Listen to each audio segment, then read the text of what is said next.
Tidak bisa menduga-duga, ya silakan tentunya tanya ke Bapak Presiden yang mempunyai hak prerogatif untuk itu. Jejak karir KSAL Yudo Margono, calon kuat pengganti Panglima TNI Andika Perkasa. Pria kelahiran Madiun, Jawa Timur, 26 November 1965 ini banyak menghabiskan karirnya di kapal perang selepas lulus dari Akademi Angkatan Laut Angkatan ke-33 pada 1988. Yudo Margono tercatat pernah menjadi Komandan KRI Pandrong 801, Komandan KRI Sutanto 877, dan Komandan KRI Ahmad Yani 351. Selepas dari kapal perang, karir Yudo kian meroket dengan mengemban posisi Komandan TNI Angkatan Laut Tual pada 2004 hingga 2008 dan Komandan Lanal Sorong pada 2008 hingga 2010. Lalu Komandan Pangkalan Utama TNI Angkatan Laut 1 Belawan pada 2015 hingga 2016, Kepala Staf Komando Armada Republik Indonesia Wilayah Barat pada 2016 hingga 2017, dan Panglima Komando Lintas Laut Militer pada 2017 hingga 2018.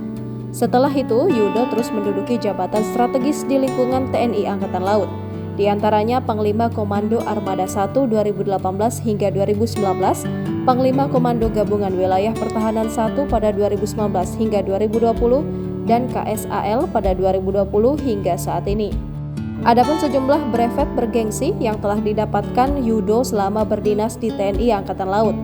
Brevet tersebut meliputi brevet atas air, brevet selam TNI Angkatan Laut, brevet kavaleri marinir kelas 1, brevet hiu kencana, dan brevet Kopaska. Selanjutnya, brevet kesehatan TNI Angkatan Laut, brevet Trimedia, brevet PTAL atau Denjaka, brevet kehormatan hidrooceanografi, wing penerbang TNI Angkatan Udara, dan wing penerbal.